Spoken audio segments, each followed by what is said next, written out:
है। पानी पीने की जो तकलीफ है वो भी एक समस्या आ रही है, कितनी का कुछ समस्या है? जो कॉलोनाइजर हैं, अगर वो सारी व्यवस्थाएं पूरी नहीं करते तो उनको ब्लैकलिस्ट करना चाहिए। हमारे यहाँ पर पानी का कोई अभी कनेक्शन और पाइपलाइन नहीं है, ना इसमें हमारी सहायता नगर परिषद कर पा रही है और ना ही हमारे कॉलोनाइजर कर रहे हैं। भुगतान के बाद भी भुगतना पड़ रहा है कुल मिला के, अगर एक लाइन में बात कही जाए तो। पूरी कॉलोनी में अव्यवस्था जमी हुई है। अभी मैं जहाँ खड़ा हूँ उस कॉलोनी का एक बोर्ड लग रहा है यहाँ अशोक नगर, और जिस हालत में ये बोर्ड दिखाई दे रहा है, बस आप मान लीजिए कि कमोबेश उसी हालत में पूरी कॉलोनी है। टूटा फूटा ये बोर्ड इस कॉलोनी की बाकी जो कसर है वो भी बता देता है। शुरुआत अगर हम सड़क से कर लें तो बड़े आसानी से हमको यहाँ की धरातल की स्थितियाँ पता चल जाएगी कि ज़मीनी हकीकत क्या है, और उसके बाद नाली पानी एक समस्याओं की भरमार है, उसको लेकर थोड़ी सी यहाँ बात करते हैं। ज्योत्सना जी हमारे साथ हैं। जब मैं अंदर आया तब मुझे मोटा मोटी एहसास हो गया था कि आप लोग जो लगातार शिकायत कर रहे हो उसमें कितना दम है। फिर बोर्ड देख लिया, उसके अलावा पानी और नाली की भी समस्या यहाँ बताई जा रही है। बिल्कुल, पानी और नाली की समस्या बहुत गंभीर हो रही है। यहाँ पर जितने भी जने हैं, हम लोग कितने 150 जनों के आसपास रहते हैं, लेकिन नालियों की समस्या इतनी भयंकर रूप से हो रही है, हर तरफ बदबू फैल रही है, और पूरा वो गड्ढे बना करके पानी को सीवरेज किया जा रहा है। लेकिन वो उससे क्या है, कभी बच्चे गिर जाते हैं, कभी कुत्ते गिर जाते हैं, कभी कोई गिर रहा है, इस तरह के हालात हो रहे हैं, और पूरी कॉलोनी में अव्यवस्था जमी हुई है। और वहाँ से हम लोग एंटर करते हैं 50 फीट रोड से, तो 50 फीट के अंदर ये कॉलोनी के अंदर आने के लिए भी हमारी पूरी सड़कें टूटी हुई है। और हाँ, बनी हुई नहीं है, जो पहले बनी हुई थी वो सारी टूट फूट चुकी है, और सारी ऐसे अंदर से सारे पत्थर निकल गए हैं। तो अब जो 2 व्हीलर लेकर के आते हैं उनको तो इतनी परेशानी होती है। 2 बार मैं खुद यहाँ से गिर गई हूँ। ये देखिए, ये स्थिति यहाँ की है, और इन्होंने अभी नगर परिषद में भी शिकायत की है। आज जिला कलेक्टर भी ये पहुँचे थे, उधर भी बात करेंगे। मगर थोड़ी सी जो पानी की समस्याएं हैं, जो बताया जा रहा है कि यहाँ कुछ पानी पीने की जो तकलीफ है वो भी एक समस्या आ रही है, कितनी का कुछ समस्या है उसमें? पानी की बहुत ज़्यादा परेशानी है यहाँ पर, क्योंकि यहाँ नल का कनेक्शन नहीं है, सब टैंक से हमारा से उससे चल रहा है, बोरिंग से चल रहा है हर घर में। तो बोरिंग से पानी कब तक खींचेगा? नीचे का पानी रिचार्ज होता नहीं है, हम खींचते रहेंगे तो वो भी ख़त्म होगा। इससे तो निगम से पानी आवे तो हमारे लिए फ़ायदा है। और यहाँ पानी में जमने की भी समस्या है, यहाँ नीचे फ्लोराइड बहुत है। और मज़े की बात बताऊँ मैं आपको, जो शहर की मुख्य सड़क है 50 फीट, उससे मात्र 300 से 400 मीटर के आसपास, 200-250 मीटर के आसपास मैं अंदर खड़ा हूँ। ऐसा भी मत समझना आपकी मैं कोई शहर की बहुत दूर दराज कोई नई नवेली बसी हुई बस्ती में चला गया हूँ। कॉलोनी बिल्कुल शहर के बीच में है। आप लोग आज आए भी थे और वहाँ एक ज्ञापन भी दिया था, आप थे जिला कलेक्टर के वहाँ पर। क्या कुछ ये जो समस्या है, आपने एक सूची बताई थी उसमें समस्याओं की? ये हमारे इस कॉलोनी की सबसे बड़ी समस्या है, मुख्य रूप से 4 समस्या हैं। पहली समस्या जो आ रही है वो है पानी की समस्या।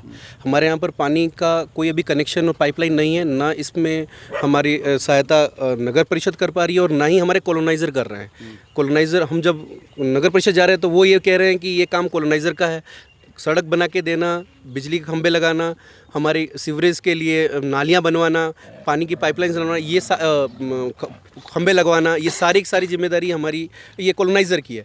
कॉलोनाइज़र कह रहे हैं कि हमने सारा पेमेंट जमा करवा दिया है नगर परिषद में, तो वो करवाएंगे। तो हम दोनों के बीच में हम लोग तो जाके आए ना? बिल्कुल, हम जाके आए, और वहाँ पर हमारी इन 4 समस्याओं का अभी तक पिछले 3 सालों से कोई निदान नहीं मिल पा रहा है। और सबसे ज़्यादा परेशानी हो रही है, पानी में बहुत ज़्यादा फ्लोराइड है, इसकी वजह से सभी लोगों को त्वचा की प्रॉब्लम हो रही है, बालों की प्रॉब्लम होने चालू हो गई है। दूसरी सबसे बड़ी प्रॉब्लम हो रही है रात के अंदर, यहाँ पर सभी जगह पर प्रॉपर लाइटनिंग की जो परेशानी है वो भी एक बहुत बड़ी समस्या है। तीसरी समस्या है हमारे यहाँ पर रोड की। आप देख सकते हैं वहाँ से मात्र 200 मीटर की गैप में हैं हम लोग, मुख्य रोड से सिर्फ 200 मीटर के रोड पर है, लेकिन अभी 3 साल बाद भी हमारे पास एक कनेक्टिविटी रोड नहीं है। ना तो कॉलोनाइज़र इस पर ध्यान दे रहे हैं, और ना हमारे यहाँ पर हम लोग कई बार आयुक्त साहब को लेटर लिख के दे चुके हैं। आज हम लोग कलेक्टर साहब को भी लेटर देने गए थे, ए एक्शन साहब से भी कल मिल के आए हैं, लेकिन अभी तक ऐसा कोई भी पूर्ण रूप से अभी कोई निदान मिल नहीं पा रहा है। हम सब लोग करबद्ध निवेदन करना चाह रहे हैं प्रशासन से और नगर परिषद से कि आप लोग हम लोगों की समस्याओं को सुने और इसके बारे में पूर्ण तरह से विचार करके इस पर जल्दी से जल्दी कोई कार्रवाई करें। धन्यवाद। ये देखिए आप, ये और मज़े की बात है, मुख्य सड़क है ये। अनिल जी भाई साहब भी हमारे साथ खड़े हैं। ये आप तो नया मकान बना रहे हैं अभी, यहाँ नए मकान में 3 साल पुरानी समस्याएं झेलनी पड़ रही है। इस सड़क पर आ रहे जा रहे, आपको नहीं लगता है कि व्यवस्थाओं को मिलजुल कर कॉलोनी बनाने वाले हो, फिर चाहे नगर परिषद हो या फिर प्रशासन हो या जनप्रतिनिधि हो, सबको कहीं ना कहीं अब शहर के आसपास की इन कॉलोनियों को थोड़ा बेहतर, ये आइडेंटिटी कार्ड है शहर के? तो ये जब शहर के बीच में बसी हुई कॉलोनी की अगर ये स्थिति है तो सोचा जा सकता है कि पूरे शहर भर की क्या स्थिति होगी। जो आदमी को रहने के लिए मूलभूत सुविधा होती है, सड़क, पानी, स्वच्छता, उस सब का इस कॉलोनी में पूरा अभाव है। कॉलोनाइजर ने अगर कोई कॉलोनी डेवलप की है तो प्रशासन ने भी जब इनको वो कन्वर्जन ऑर्डर दिए, पट्टे इशू किए, उस समय पूरी सब चीज़ें फीस वगैरह ली होगी, ये जो जो नॉर्म्स होंगे वो पूरे करवाए होंगे। कहीं ना कहीं प्रशासन के स्तर पे भी ये कमियां रही है और कॉलोनाइजर ने तो कमियां छोड़ी होगी, लेकिन फिर भी अभी जिम्मेदार जो जनप्रतिनिधि हैं उनको ध्यान दे के इस पे और प्रशासनिक अधिकारियों को विशेष करके ध्यान देना चाहिए। ऐसे जो कॉलोनाइजर हैं अगर वो सारी व्यवस्थाएं पूरी नहीं करते तो उनको ब्लैक लिस्ट करना चाहिए।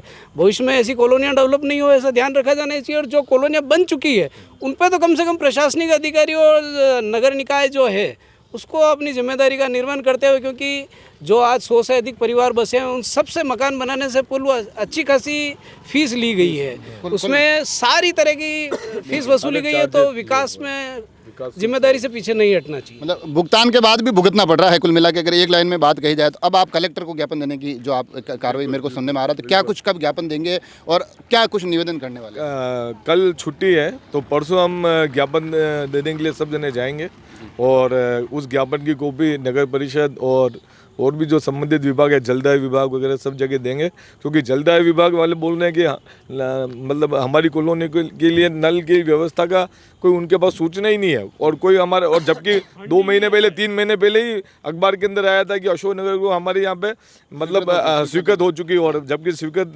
वो बोल रहे हैं कि हमारे कोई सूचना ही नहीं है।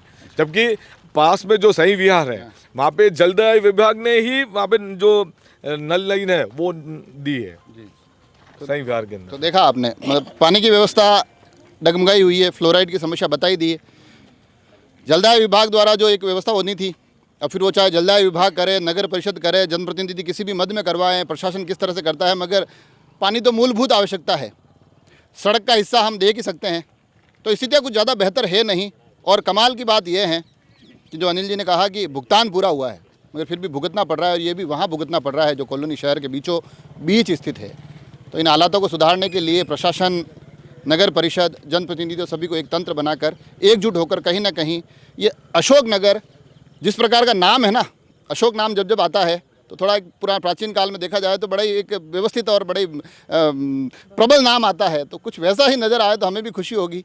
जुड़े रहे राजसमंद एक्सप्रेस से। धन्यवाद।